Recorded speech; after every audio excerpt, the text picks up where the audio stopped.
All right, let's finish chapter 9 with section 4 of the Treaty of Versailles. And as we discovered in the last video, the war ended in November of 1918 with an armistice.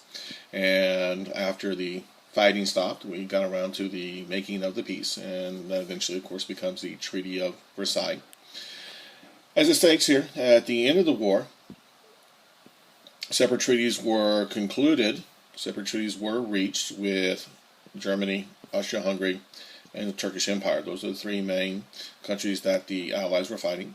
Wilson, President Woodrow Wilson, traveled to Europe to help negotiate these peace treaties. He, of course, was the President of the United States at this time. He, of course, was Commander-in-Chief of the AEF, which won the war, really. Let's call it what it truly was.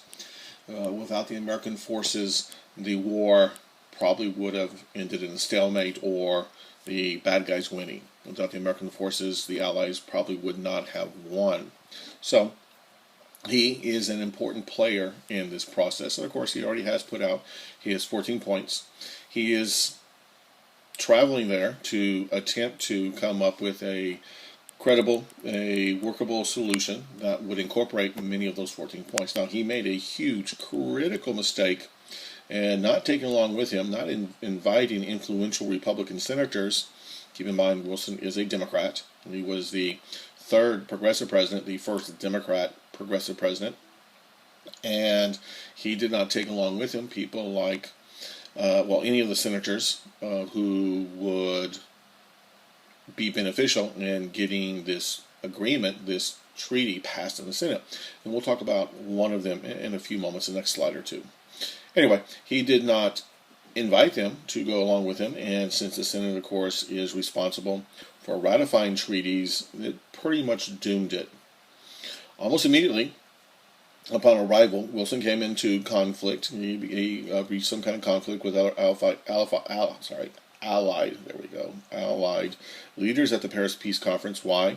Because he, Woodrow Wilson, did not really wish to assign blame or punish the losers, and the other allies, England and France, wanted to impose a very harsh treaty upon Germany and make the Germans pay for the war.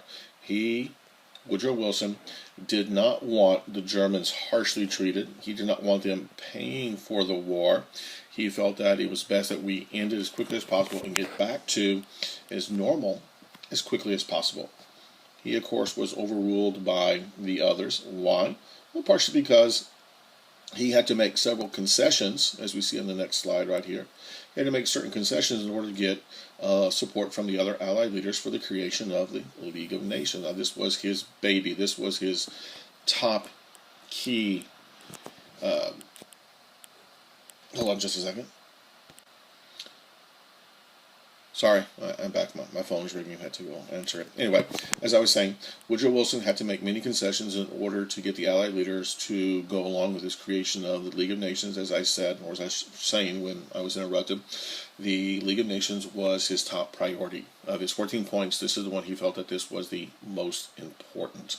So he made certain concessions in terms of the treatment of Germany and the Treaty of Versailles in order to get the League of Nations to be born. The final terms of the Treaty of Versailles and the other peace treaties, okay, again, there were separate peace treaties for the three nations that we fought against, all supported nationalism, but ended up being extremely harsh on Germany and the other defeated powers. Now, more than anybody else, Germany paid the price for the war. We've already talked about the war guilt clause, in which Germany took full responsibility for the death, the destruction, the monetary cost of the war. And of course, they were forced to pay reparations to the tune of about 33, let's make that a little bit bigger. There you go. $33 billion in reparations, which in today's dollars, again, would be probably pushing $1 trillion or more.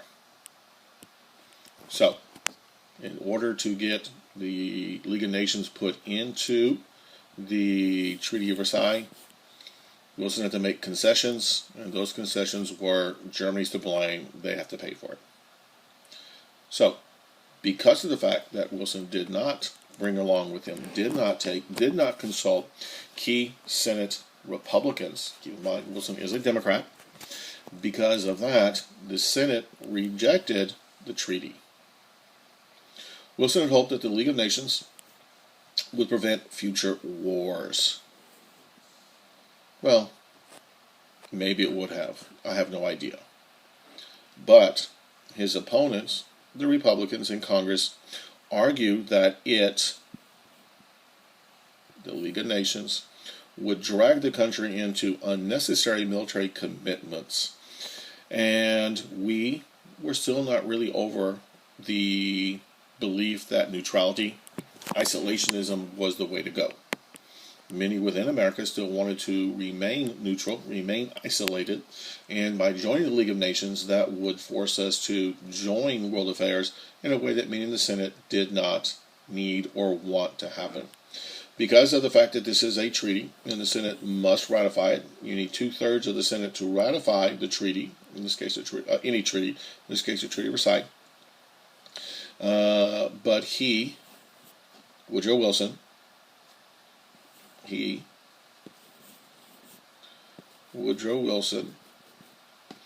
rejected, let me clean that up so you can see the R there. There you go. He rejected any compromise with the Senate. Because he failed to compromise, the Treaty of Versailles was never ratified by us. Let's go on to our next slide and look at the leader, the individual who was pushing against the Treaty of Versailles. His name is Henry Cabot Lodge, and there is this information about when he was born and when he died. Had studied history and political science at Harvard University. An educated man from a well-to-do background. He came from money and privilege. He was a friend of Teddy Roosevelt and a strong supporter of imperialism. I think we talked about Henry Cabot Lodge earlier when we were discussing our chapter on imperialism. Lodge had been in charge of the Congressional Committee. Lodge was in charge of the Congressional Committee that had investigated the conduct of the U.S. Army in suppressing rebels in the Philippines. And so he has some background in this, in foreign affairs. He had some information, some knowledge on what it took to be an empire. Again, he was a strong supporter of imperialism. He wanted to see America grow. So he's not one of those stick your head in the sand kind of people who felt that we should remain neutral, we should remain isolationists. But he was a strong opponent of the League of Nations. Why? Well, he believed that if the United States were to join the League, the United States,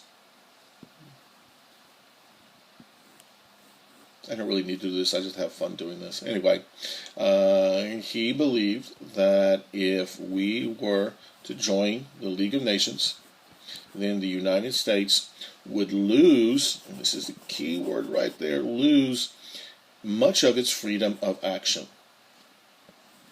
There's a lot of the same arguments being made today about the United Nations. As I think I mentioned to you earlier, there is a small gun ban in the United Nations today that's circulating. I know President Obama and many, if not all, the Democrats believe in this bill. And if it were to be signed by us, and if it were to be ratified, which, by the way, it's never going to be, but if it were to be ratified, then essentially we would lose our Second Amendment rights. And that's kind of what Henry Cabot Lodge and many of the Republicans in the Senate at the time felt would be a problem. We would lose our freedom of action. The Constitution would become secondary to the actions of the United Nations, or in this case, the League of Nations. Let's move on to the next one. We only have a few more to go. To overcome the Senate's objections, President Wilson decided to appeal directly to the American voters for support. Let me go back to my red color. this mess. Sorry about that. So, Wilson went directly to the American public for support. He went on a national speaking tour. He had articles written and printed in local newspapers and magazines, all attempting to gain support for the ratification of the Treaty of Versailles, which of course included the League of Nations. But he, Wilson, failed to gauge the feelings of most Americans. He just did not really understand that most Americans didn't want this. During his tour, unfortunately, Wilson suffered a stroke, which of course meant that his tour was slowed down, put to one side while he recovered. When the Senate refused to ratify the Treaty of Versailles, nothing could be done. Again, in this case, the Constitution is quite clear. When there is a treaty that is negotiated by the president or people working for the president, executive branch, for example, let's say the Secretary of State. When a treaty is negotiated between us and other nations, it must go to the Senate. It is the law, okay? The Senate must ratify it by a 2/3 vote. That is the law. Nothing can be done unless that treaty is ratified. So, despite Wilson's grand vision, and his grand vision would be his 14 points, and of course, most importantly, the League of Nations. Despite Wilson being the architect of the League, of the 14 points, being a key member in the writing of, the negotiating of the Treaty of Versailles, in spite of all the concessions he gave up to the English and the French, the harsher treatment toward the Germans, the war guilt clause, the reparations, in spite of all of that, the United States, and let me use a nice big bold color here, the U.S. never joined the League of Nations.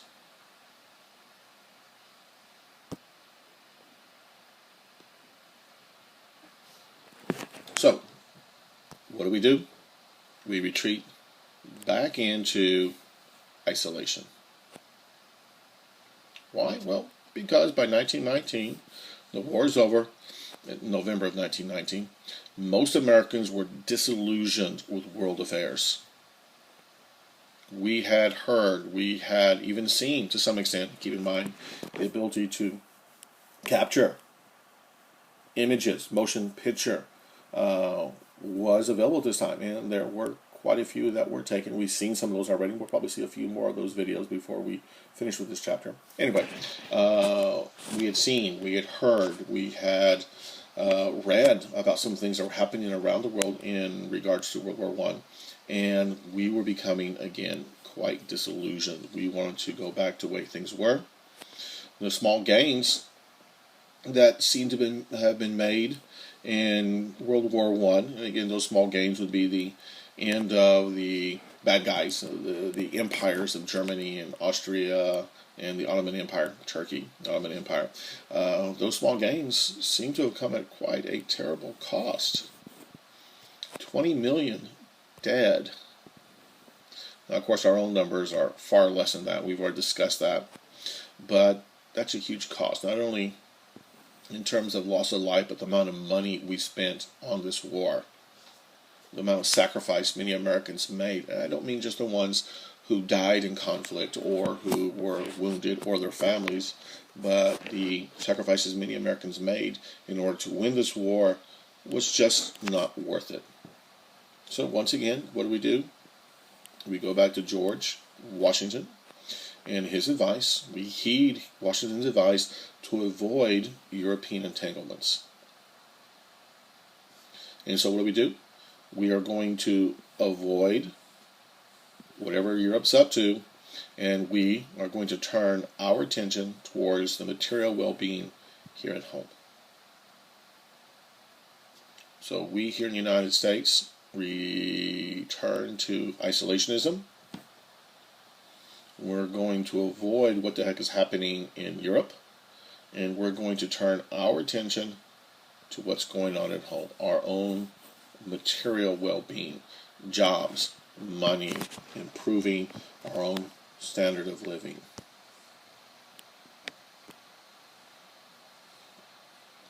America returns to its more traditional policy of isolationism,